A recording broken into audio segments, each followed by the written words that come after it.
The day Caleb Rivers saw her swing that axe for the first time, he knew two things. She had no business building a cabin alone, and he had no business watching her do it. But there he was, hidden in the shadow of the ponderosa pines on the ridge above her land, watching this slip of a woman wrestle with logs that outweighed her by 100 pounds. 3 days now. 3 days he'd ridden up here, told himself he was just checking the fence line, and ended up frozen in place like a fool, unable to look away. She was all wrong for this work. Anyone could see that. Her hands were too soft, her frame too slight, her technique all backwards. The way she notched those logs would have his old mentor rolling in his grave. But damn if she wasn't determined. Every time a log slipped, every time the axe glanced off wrong, every time she had to stop and catch her breath, she just set her jaw and went at it again. There was something about that stubborn tilt of her chin that made his chest ache in a way he hadn't felt in 2 years. 2 years since Elizabeth. 2 years since he'd buried his wife and their stillborn son in the little cemetery behind the church. 2 years since he'd promised himself he was done feeling anything but the work that needed doing and the whiskey that helped him sleep. He'd built walls around his heart higher and stronger than any cabin, and he'd been content to live inside them. Alone was easier. Alone didn't hurt. But this woman with her impossible dream and her backwards axe work was making those walls feel flimsy. He didn't even know her name. Didn't want to know it. Knowing would make it real, and real meant risk, and risk meant the possibility of that soul-crushing pain all over again. No, better to just watch, make sure she didn't kill herself, and ride away. That's what he told himself every morning. That's the lie he was living with. Caleb shifted his weight, and his horse stamped beneath him. Down below, the woman paused, wiped sweat from her forehead with the back of her hand, and studied the log she'd been working on. Even from this distance, he could see the problem. She'd cut the notch too deep on one side. When she tried to set the next log, it wouldn't sit level. She'd have to start over, waste half a day's work. His fingers itched to ride down there, show her the right way, save her the frustration. But he stayed put. She hadn't asked for help. Hell, she didn't even know he existed. The crack of splitting wood echoed across the valley like a gunshot. Wrong. That sound was all wrong. Caleb's blood went cold as he watched the scene unfold in horrible slow motion. The log she'd been positioning had given way, the supporting beam beneath it splintering under uneven weight. The whole thing was coming down, and she was right underneath it. Her cry of pain cut through him like a blade. He didn't think, didn't hesitate. His horse was already moving before his brain caught up, crashing down the slope through brush and over rocks. He hit the ground running, saw her on her knees, her right hand pinned beneath the fallen log, her face white with shock and pain. "Don't move," he barked, dropping beside her. The log wasn't huge, but it was heavy enough to break bones. He got his hands under it, lifted with his legs the way he'd been taught, and heaved it aside. She gasped and cradled her hand against her chest, tears streaming down her face, though she was clearly trying not to cry. "Let me see," Caleb said, his voice coming out rougher than he intended. She looked up at him, then really looked at him, and he saw the exact moment fear flickered across her features. Here was a strange man, appearing out of nowhere, and she was alone. He forced himself to gentle his tone. "I'm not going to hurt you. I just need to see your hand." She hesitated, then slowly extended her arm. Her hand was already swelling. The skin across her knuckles scraped raw and bleeding. He examined it with careful fingers, feeling for breaks. She hissed when he touched her middle finger, but nothing felt displaced. Bad bruising, maybe a hairline fracture, but she'd live. She'd been lucky. "How long have you been watching me?" Her voice was quiet but steady, despite the pain. Not accusing, just stating fact. She'd known. Somehow she'd known he was there. "Long enough to see you're going to kill yourself if you keep on like this," he said, releasing her hand. He sat back on his heels, suddenly aware of how close they were, how blue her eyes were, how she smelled like pine sap and determination. "I'm managing fine. Her chin came up, that stubborn till he'd been watching for 3 days. You're managing to build a death trap. That's what you're managing. It's my death trap. My land. Legally purchased and paid for. She struggled to her feet, cradling her injured hand, and he rose with her. She was tall for a woman, but he still had half a foot on her. She had to look up to meet his eyes, and something passed between them in that moment. Recognition, maybe. The kind that had nothing to do with names and everything to do with seeing someone else who was carrying the same kind of weight. Hannah Sullivan, she said finally, since you've apparently been spying on me, you might as well know my name. Caleb Rivers. I've got a ranch over the ridge, and I wasn't spying. I was. He trailed off because he didn't have a good answer. What had he been doing? Making sure you were all right. Well, I'm fine. She wasn't. Her hand was shaking, and there was blood soaking through her sleeve where the log had scraped her arm. But he recognized that pride. He'd worn it himself for 2 years straight. The kind of pride that was really just fear dressed up in stubbornness. He noticed it then, the slight tan line on her left ring finger. The same mark he carried on his own hand. She saw him looking and curled her fingers inward, hiding the evidence.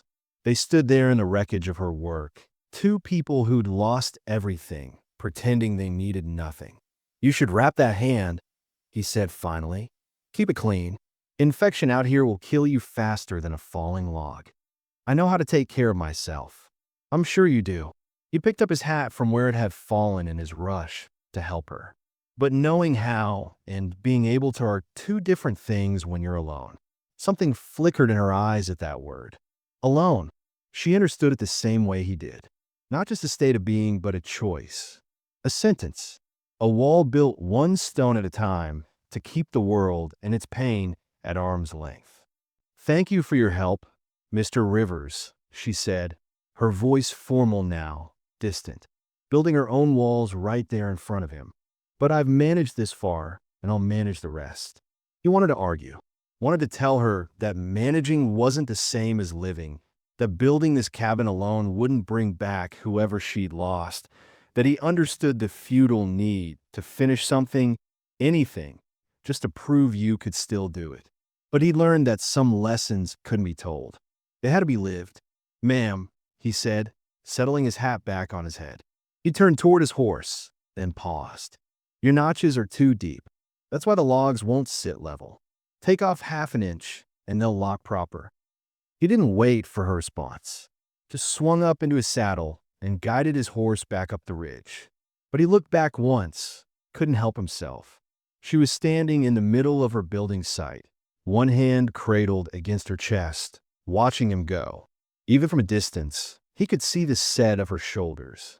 Still determined. Still planning to do this alone. He'd check on her tomorrow, just to make sure she hadn't killed herself. That's what neighbors did. Nothing more. But as he rode away, the sun setting fire to the mountains behind him, he knew he was lying to himself. He'd been lying to himself for 3 days now. Maybe longer. Maybe since the moment he'd seen her swing that axe and refused to quit. She was building something out here in the wilderness, something more than just a cabin. And against every promise he'd made to his dead wife's memory, against every wall he'd built around his grieving heart, Caleb Rivers found himself wanting to help her build it. Caleb couldn't stop thinking about her, about Hannah Sullivan and her stubborn pride and her bruised hand that she'd probably wrap in whatever scrap of cloth she had and keep working anyway. That night, lying in his bed staring at the ceiling beams he and Elizabeth had chosen together, he made a decision that would change everything. He rose before dawn, saddled his horse in the dark, and rode out to the stand of lodgepole pine on the north corner of his property. Good straight timber, the kind that made solid walls. He spent the morning cutting and notching, his hands remembering the work, even as his mind wandered to blue eyes and tan lines where wedding rings used to be. By noon, he had a dozen logs cut to perfect length, notched with the precision of 20 years' experience. He loaded them onto his wagon and waited for sunset. The ride to her property in the fading light felt like sneaking around, which he supposed he was. He unloaded the logs near her building site, stacking them where she'd see them first thing. Didn't leave a note. Didn't need to. She'd know. Then he rode home through the dark, feeling like a fool and not caring much about it. Hannah woke to birdsong and the kind of golden morning light that made the mountains look like they were on fire. She crawled out of her tent, her hand throbbing dully where she'd wrapped it tight, and stopped dead. There, stacked neat as you please beside her half-built cabin walls, were logs. Perfect logs, cut to exact length, notched so precisely they looked like they'd been made by a machine instead of a man's hands. She walked around them slowly, running her good hand over the smooth wood, and felt something crack open in her chest. She knew who'd left them. Of course she knew. Caleb Rivers, with his rough voice and his careful hands and his eyes that understood too much. Part of her wanted to be angry. She'd come out here to do this herself, to prove she could, to build the dream that William never got to see. William. God, it still hurt to think his name. 3 months since the factory accident. 3 months since the foreman had come to their apartment with his hat in his hands and his eyes on the floor. 3 months since her world had ended and she decided to build a new one out here in the wilderness, one log at a time. William had talked about going west for years, about wide open spaces and clean air and a place where a man could build something with his own 2 hands. He'd sketched cabin designs on scraps of paper during lunch breaks, planned where the windows would go, how big the fireplace should be. Someday, Hannah, he'd say, his eyes bright with hope. Someday we'll have that cabin on the mountain, and we'll watch the sun rise over our own land. But someday never came. The machine that crushed him took all those dreams with it. So she'd taken their savings, bought this land, and came west alone. If William couldn't build his dream, she'd build it for him. Every log she placed was a prayer. Every wall she raised was a promise. She'd finish what they'd started, even if it killed her, which, given how yesterday went, it very well might. She looked at the logs again, at the expert notching and the careful measurements, and made a decision. Pride was well and good, but pride wouldn't get a roof over her head before the first snow. And Caleb Rivers had left these anonymously, hadn't demanded thanks or acknowledgement, hadn't made her feel small for needing help. He just helped, quietly, the way someone did when they understood what it meant to keep going when everything inside you wanted to stop. That evening, she baked biscuits in her camp oven, made a pot of stew from the rabbit she'd caught, and left it covered near where the logs had appeared. No note. He hadn't left one for her. The next morning, the pot was gone, washed clean and set back where she'd left it. And there were more logs. Also, a small bundle of clean cloth for bandages and a tin of salve. She held the tin in her hand and felt tears sting her eyes. When had anyone last taken care of her? When had she last let them? A pattern emerged over the following weeks. She'd wake to find materials she needed, things she hadn't even realized she needed, left like gifts from some cabin-building fairy. Logs, yes, but also nails, a better saw than her own dull blade, leather gloves that actually fit her hands, a hammer with good weight to it. And every evening, she'd leave food. Biscuits gave way to cornbread, stew to roasted venison, simple meals to apple pie made from the wild apples she'd found growing near the creek. They never spoke, never crossed paths in daylight, though she knew he was watching sometimes. She could feel his eyes on her from the ridge, making sure she was using the materials right, making sure she was safe.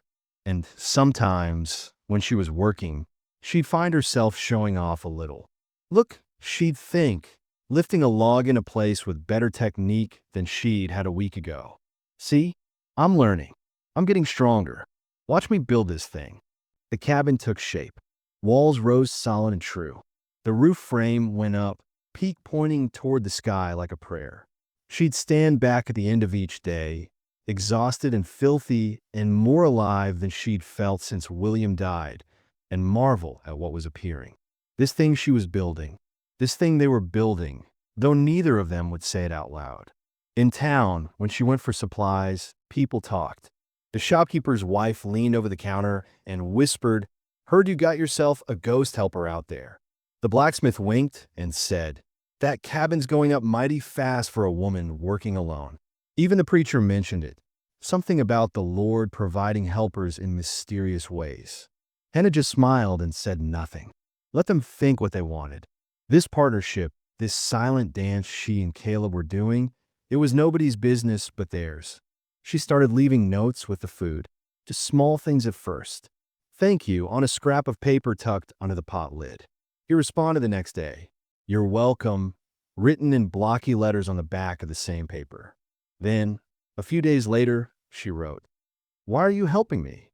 His answer came with the next load of supplies, because someone should. The notes got longer. She told him about William, about the factory, about the dreams they'd had. He told her about Elizabeth, about the baby, about the 2 years he'd spent trying to figure out how to keep breathing when everything that mattered was gone. They were writing letters to each other, she realized, having conversations in the quiet dark, sharing things they probably couldn't have said face to face. It was easier this way, safer. Words on paper couldn't look at you with understanding, couldn't make you feel things you'd sworn you were done feeling. "Do you think they'd be angry?" she wrote one evening. "That we're still here, still trying to build things when they didn't get to." His response came the next morning. "I think they'd be angry if we stopped, if we gave up, if we let grief kill us when the accidents didn't." She read those words 3 times, folded the paper carefully, and tucked it in her pocket where she could feel it against her heart. October arrived with cold mornings and leaves turning gold. The first snow was coming. Everyone in town said so. "You got another month at most," the shopkeeper warned. Then winter hits these mountains like a hammer, and anyone not prepared is in for a bad time. Hannah worked faster. The cabin was close, so close. Roof nearly done, windows in, door hung. Just a chimney left, and that was the hardest part. The part she'd been dreading because she had no idea how to build one that wouldn't burn the cabin down or fill it with smoke. She found stones for it already stacked near the building site. Good flat stones, perfect for masonry work. And a note for the fireplace. "Be careful. Storm coming soon." She looked up at the mountains, at the clouds gathering dark and heavy on the peaks, and felt the first touch of real fear since she'd started this crazy project. A mountain storm. She'd heard stories in town about people freezing to death, about camps buried under 10 feet of snow, about winters that turned the wilderness into a white hell. That evening she wrote back, "I'll hurry." His response came with the dawn, along with even more stones and a bag of mortar. "Don't hurry. Do it right. I'm watching." The words should have felt threatening, but they didn't. They felt like a promise, like a hand reaching out in the dark, like someone saying, "I won't let you face this alone." She worked on the chimney all that day, stacking stones with aching care, checking and rechecking her work. When she looked up at sunset, she could have sworn she saw him on a ridge. Just a shadow, really. A man on a horse, watching over her like some guardian angel with a weathered face and capable hands. The temperature dropped that night. Dropped hard and fast, the kind of plunge that meant business. Hannah huddled in her tent, wrapped in every blanket she owned, and listened to the wind pick up. It rattled the canvas, howled through the pines, and carried the smell of snow. She looked at her cabin, so close to finished, and whispered a prayer to William, to God, to anyone who might be listening. "Just a few more days. Please, just let me finish." But the storm didn't care about her prayers, or her plans, or her desperate need to complete this one thing. The blizzard hit with a vengeance that night. By morning, Caleb couldn't see the mountains. The world had turned white and furious, snow falling so thick it was like being inside a cloud. And when he finally managed to saddle his horse and ride out to check on Hannah, fighting through drifts that came up to his stirrups, her tent was collapsing under the weight of snow, and she was nowhere to be seen. Caleb's heart hammered in his chest as he fought his way through the blinding snow toward the collapsing tent. "Hannah!" His voice was swallowed by the wind, lost in the howl of the storm. He could barely see 3 feet in front of him, but he pushed forward, his horse struggling through drifts that seemed to grow deeper with every step. Then he saw her. She was dragging her trunk from the tent, her face red from cold and effort, her coat covered in snow. Relief hit him so hard it made him dizzy. She was alive, stubborn and foolish, and trying to save her belongings while the world turned into a frozen hell around her, but alive. "You're coming with me."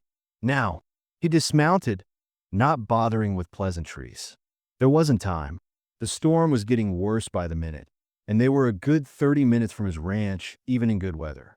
In this, it would take twice that, maybe more. "I can't leave." She had a shout to be heard over the wind. "My cabin, all my things." "Your cabin has walls, but no chimney. You'll freeze to death before morning." He grabbed her trunk, hefted it onto his shoulder. It was heavier than he expected, but he wasn't about to leave it. Whatever was in there mattered to her, and right now, that minute mattered to him too. "And your tent is about 10 minutes from being completely buried. You've got a choice to make, and you've got about 30 seconds to make it." She looked at her cabin, at the structure she'd poured her soul into for the past month, and he saw the exact moment she broke. "I won't leave it," she said, but her voice wavered. She was scared. Good. She should be. This storm could kill them both if they didn't move fast. "Your cabin will be here tomorrow," he said, forcing his voice to gentle despite the urgency screaming through him. "You might not be. Now get on the horse." For a long moment, she just stood there, snow gathering on her shoulders, her eyes searching his face for something. Trust, maybe. A reason to believe he'd bring her back here when the storm passed. Then she nodded, grabbed the canvas bag from the tent, and let him help her onto his horse. He climbed up behind her, pulling her back against his chest, and wrapped his coat around them both as best he could. The ride back was brutal. The wind cut through their clothes like knives, and the snow fell so thick he had to trust his horse to find a way. Hannah shivered against him, and he held her tighter, sharing what warmth he could. This was the closest he'd been to another person in 2 years. The closest he'd been to a woman since Elizabeth died. He could smell Hannah's hair, feel the curve of her back against his chest, sense her trying to be strong even as exhaustion and cold wore her down. Something shifted in his chest, something that felt dangerously like hope, and he buried it deep. They just had to survive the ride. He could worry about the rest later. By the time they reached his ranch, they were both half frozen. He helped her down, grabbed her trunk, and practically pushed her toward the door. Inside, the house was blessedly warm. He'd banked the fire before leaving, and it had kept the main room from turning into an icebox. Hannah stood dripping on his floor, looking around with wide eyes, and he saw the exact moment she understood where she was. Elizabeth was everywhere.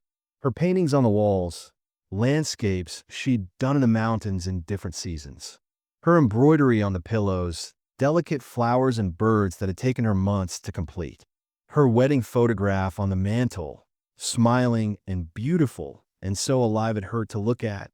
Even the curtains were hers, fabric she'd chosen in town and sewn by hand, complaining good-naturedly about her crooked stitches. Hannah took it all in silently, and he saw understanding dawn in her eyes. This wasn't just a house. This was a shrine, a museum to a dead woman, carefully preserved by a man who couldn't let go. He wanted to explain, to tell her it wasn't as pathetic as it looked, but the words stuck in his throat. How could he explain what he barely understood himself? "You should get out of those wet clothes," he said finally, his voice rougher than he intended. "I'll find you something dry." He went to the bedroom, the one he hadn't slept in since Elizabeth died. He'd been using the spare room, unable to face the bed they'd shared, the space where she'd labored and bled and finally let go. Her clothes were still in the wardrobe, still smelling faintly of the lavender sachets she'd made. He pulled out a dress, one of her everyday ones, soft blue cotton that she'd worn for housework and gardening. His hands shook as he held it.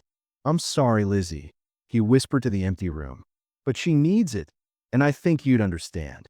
When he brought the dress out, Hannah was standing by the fire, trying to warm her hands.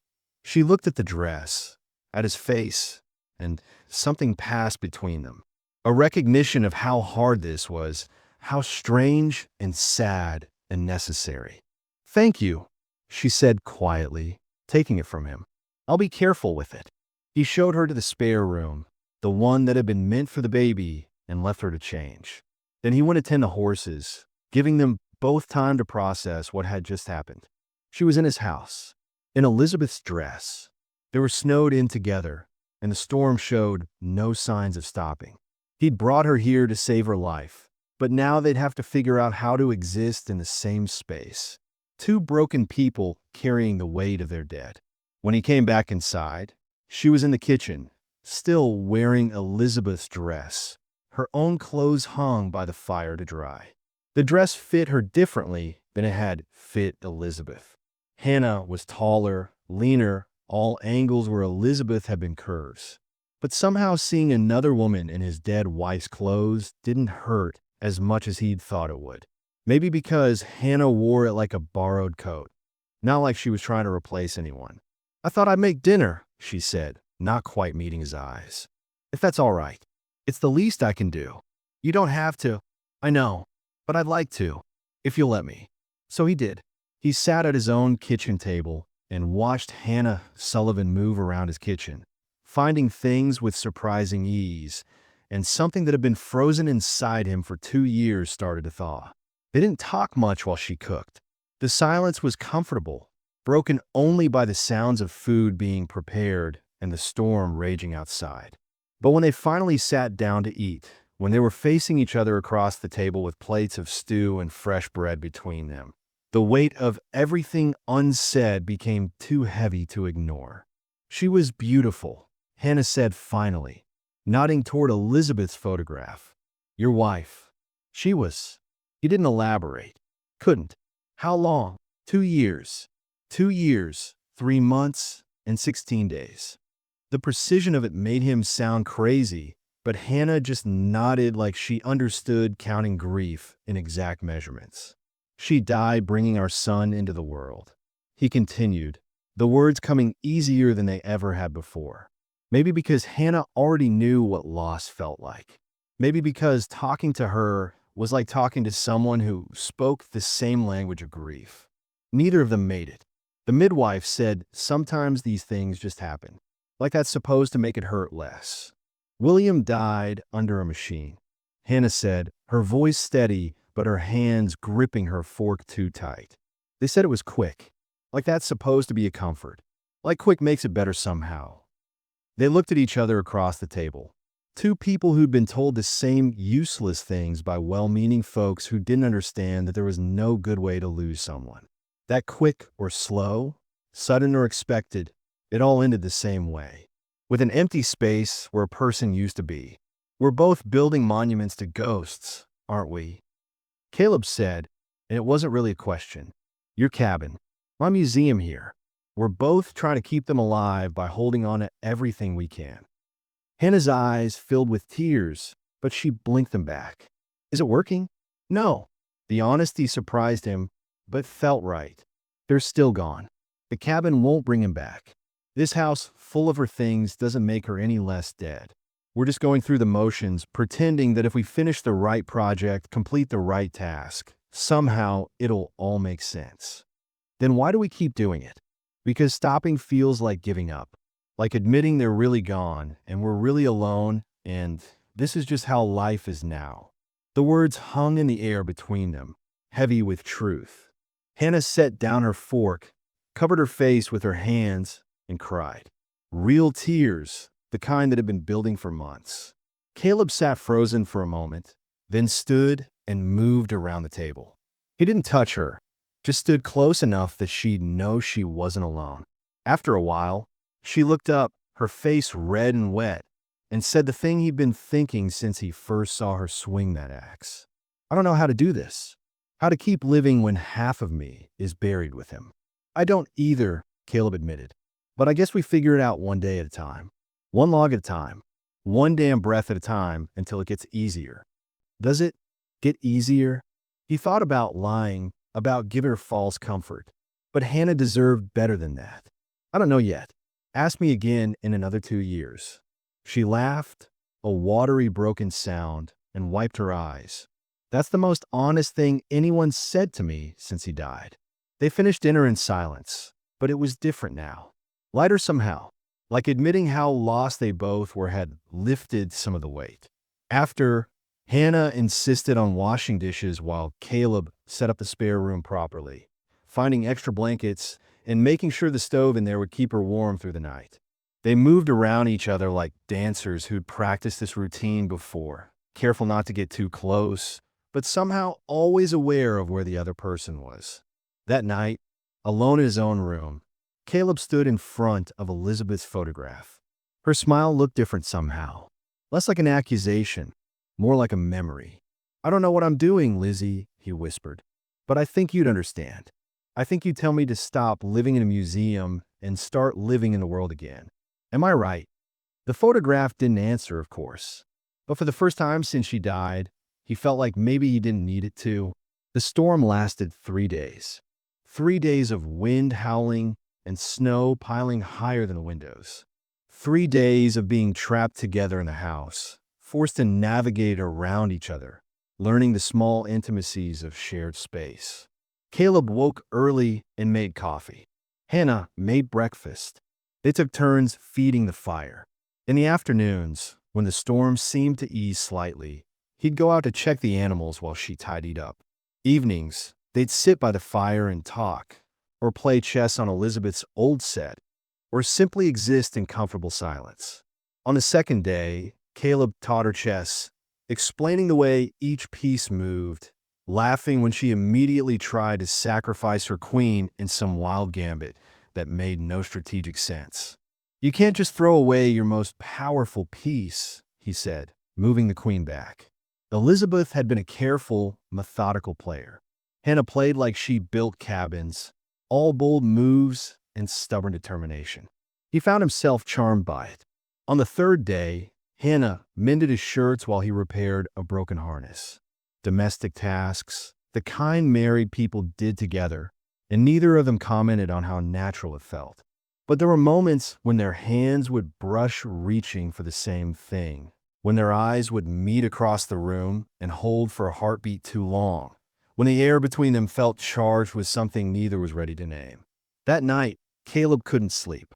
He found himself standing in front of Elizabeth's photograph again, studying her face like he could find answers there. He didn't hear Hannah approach until she spoke. She was lucky to have someone love her so much. He turned. Hannah stood in the hallway, wrapped in a quilt, her hair loose around her shoulders. "I don't know if lucky is the word. I couldn't save her. That's not love's job. Love's job is to show up, to be present, to make the time you have matter." She moved closer, looked at the photograph. William used to say that. He said loving someone meant making every moment count, because you never knew how many moments you'd get. He was a smart man. He was. And I think he'd tell me the same thing Elizabeth would probably tell you. What's that? That we're allowed to keep living. That grief doesn't mean shutting down. That honoring the dead doesn't require us to bury ourselves alongside them. Caleb's throat tightened. "When did you get so wise?" "About 5 minutes ago when I said it out loud and realized I needed to hear it too." She smiled, sad and small. "We're both pretty lost, aren't you?" "Yeah, we are." They stood there in the dim light, two broken people trying to figure out how to be whole again, and something passed between them. Not romance, not yet, but recognition, understanding, the beginning of something that might, someday, if they were brave enough, turn into healing. On the fourth morning, the storm broke. Sunlight poured through the windows, blinding and beautiful after 3 days of gray. The world outside was transformed, buried under feet of pristine white snow.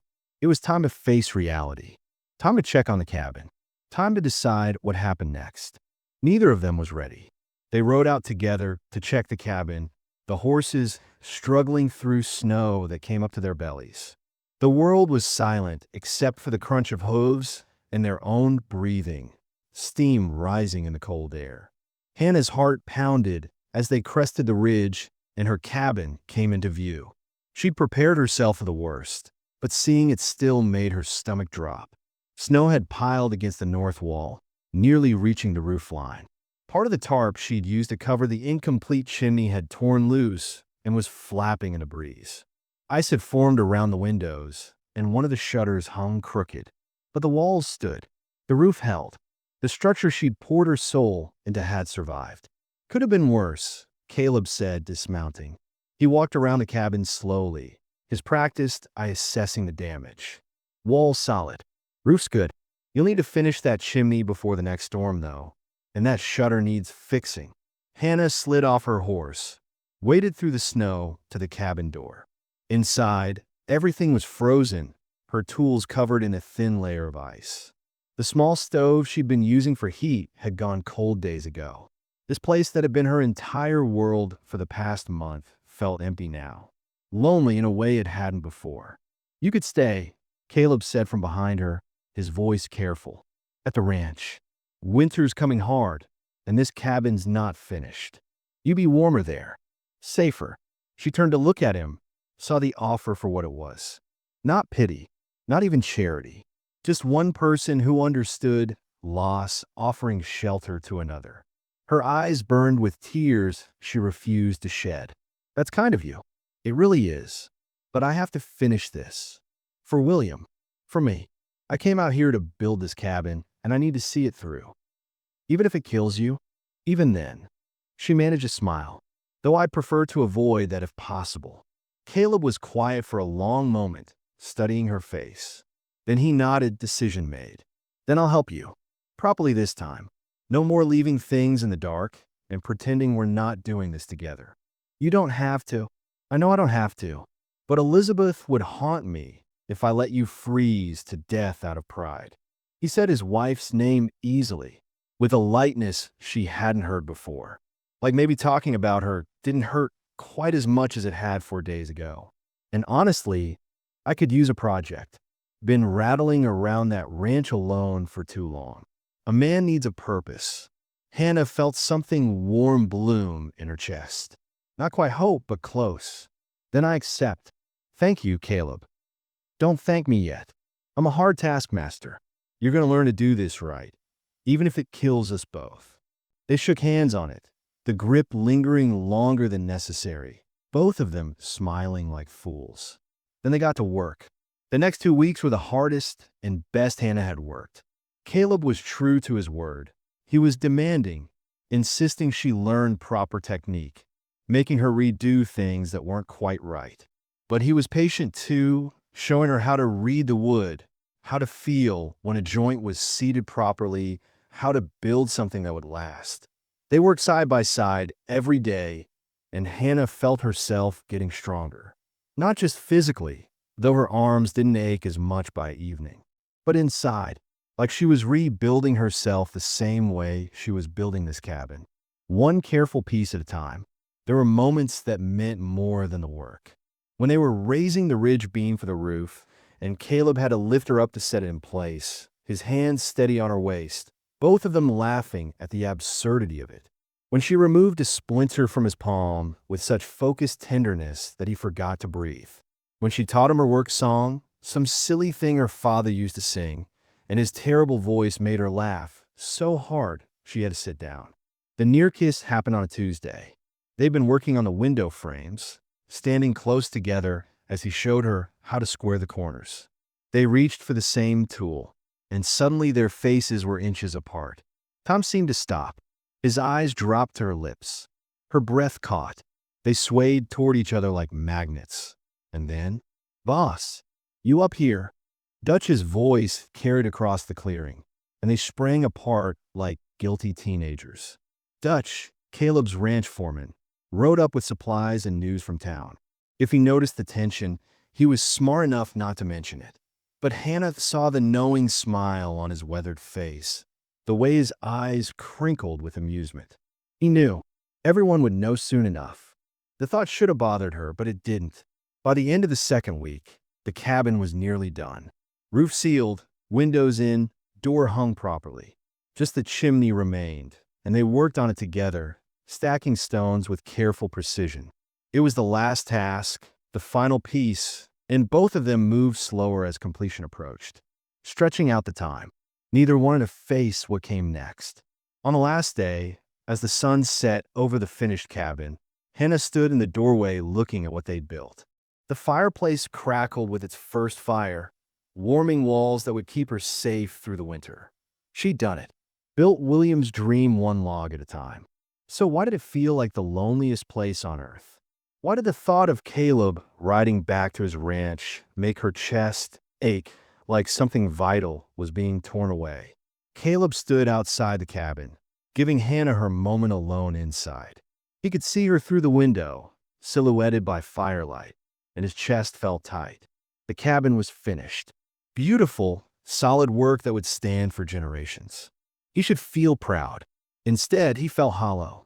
"Thank you for everything," Hannah said, emerging from the doorway. She was trying to smile, but it didn't reach her eyes. "I couldn't have done this without you. You would have. You're the stubbornest woman I've ever met." He meant it as a compliment, but it came out sad. They both heard it. The silence stretched between them, heavy with everything they weren't saying. Finally, Caleb cleared his throat. "If you need anything, I'll be fine." She wrapped her arms around herself, though the evening wasn't that cold. He nodded, mounted his horse. Every instinct screamed at him to stay, to say something, anything that would change what was happening. But what right did he have? She'd built this cabin for her dead husband. He was just a neighbor who'd helped. Nothing more. He rode away slowly, stopped once to look back. She stood on the porch waving, small and alone against the mountain. He raised his hand in return, then turned his horse toward home. Each step away felt wrong, but he kept going. Hannah watched until he disappeared over the ridge. Then she went inside her perfect, empty cabin and sat by the fire. The wall she'd built with such determination felt like a prison now. This was supposed to be the dream. William's dream. Their dream. But sitting here alone, she finally understood the truth. It wasn't the cabin they dreamed of. It was the life. The partnership. Two people building something together, sharing the work and the victories and the quiet evenings by the fire. She'd built the wrong thing. She should have been building a life, not a monument. The tears came then, the first real ones since William died. "I built it," she whispered to his memory. "But it's not enough. It's not home." The next morning, Caleb rode into town for supplies, miserable and trying to hide it. Dutch took one look at him and shook his head. "You're a damn fool, boss. She built that cabin for her husband. Her dead husband. You both gonna die alone out of loyalty to ghosts." Dutch's voice was sharp, carrying in that rough way of his. "Elizabeth wouldn't want this for you. You know she wouldn't. I can't just—" Caleb started, but couldn't finish. "Can't what? Be happy? Live again?" "Elizabeth loved you, boss. She'd want you to keep living, not turn yourself into a memorial statue." At the counter, Mrs. Patterson, the baker and a widow herself for 5 years, had overheard. "He's right, honey," she said gently. "Loving again doesn't mean loving less before. Hearts don't work that way. They expand. They don't replace." The words hit Caleb like a physical blow. Permission. That's what he'd been waiting for. What he needed. Permission to move forward without feeling like he was betraying Elizabeth's memory. He looked at Dutch, at Mrs. Patterson, and saw only understanding in their eyes. "I need to go back," he said suddenly. "I need to tell her." "Then go." Dutch grinned. "We'll load the wagon. You ride ahead." Caleb bought flowers from Mrs. Patterson's shop, his hands shaking as he paid. He rehearsed what he'd say during the entire ride back. How he'd tell Hannah that he'd been half in love with her since he first saw her refuse to quit. That watching her build that cabin had rebuilt something in him too. That maybe they could build a future together instead of monuments to the past. He crested the ridge, heart pounding, and stopped dead. The cabin was dark, locked up tight. No smoke from the chimney. No Hannah. He dismounted, ran to the door. There was a note pinned there, written in her careful handwriting. "Thank you for helping me build this. I'm sorry I can't stay. The cabin is yours if you want it. I've gone where I belong." Gone. She was gone. He'd waited too long, been too afraid, and now she'd left. Probably caught the stage back east, back to Boston where William was buried. Back to her old life because this new one had been just another empty dream. Caleb sat on her porch, head in his hands, the flowers forgotten beside him. He'd finally found the courage to reach for something, and it had slipped through his fingers. Then he heard horses, multiple riders coming fast. He looked up to see Dutch and 3 ranch hands riding toward him. "Boss," Dutch called. "We've been looking for you everywhere." "Where is she?" Caleb demanded, standing. "Did she leave on the stage?" Dutch's grin was enormous. "She's at your place." Caleb's heart stopped. "What?" "Showed up this morning with her trunk. Walked right into your kitchen like she owned it. Said she was done building walls and ready to build a life. Said she'd wait there till you came home." Dutch's eyes sparkled with mischief. "Been 4 hours now. You might want to ride fast, boss." Caleb didn't remember the ride home. One moment he was staring at Dutch's grinning face. The next his horse was thundering up the path to his ranch, hooves pounding out the rhythm of his racing heart. He burst through the door. Hannah stood at his stove, wooden spoon in hand, flour dusting her dark dress. She looked up, and her eyes went wide, terrified and determined in equal measure. As she started, Caleb crossed the kitchen in 3 strides. "I built that cabin 1 log at a time," Hannah said quickly, words tumbling out like she'd rehearsed them 100 times. "I thought if I finished it, I'd have what William and I dreamed of. But it wasn't the cabin we dreamed of, it was the life. The partnership." Her voice cracked. "I was building the wrong thing. Hannah, I should have been building a life, not a monument." Tears spilled down her cheeks. "And I realized I want to build that life with you." The wooden spoon clattered to the floor. Caleb's hands framed her face, thumbs brushing away tears. "I watched you build every day," he said roughly, "and fell a little more in love with your strength, your determination, your stubborn refusal to quit. I felt like I was betraying William, and I felt like I was betraying Elizabeth." His forehead touched hers. "But they loved us. They want us to be happy." "Are you happy?" she whispered. "I am now." Their kiss tasted of tears and flour and 2 years of grief finally breaking into light. When they pulled apart, they were both breathless, both smiling through the crying. "I don't want you to give up your cabin," Caleb said, still holding her close. Hannah shook her head. "I'm not. I'm giving it purpose."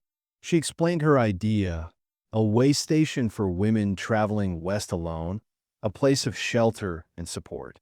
"Help them the way you helped me." Caleb's eyes shone.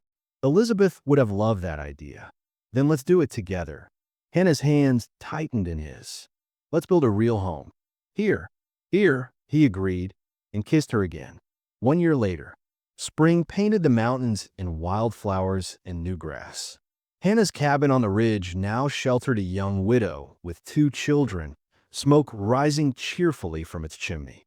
Hannah and Caleb rode up with supplies: flour, salt, dried meat, fresh milk.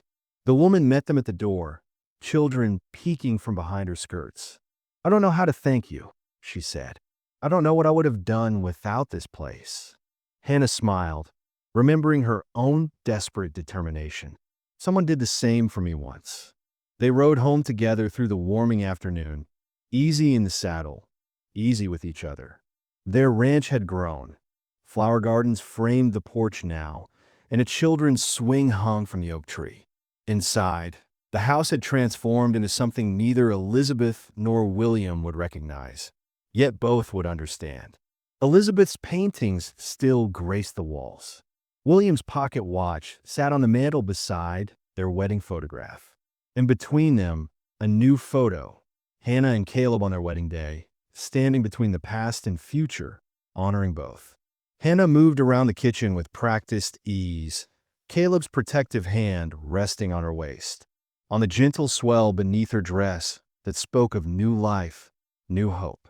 As the sun set over the mountains, painting everything gold, they stood together at the window.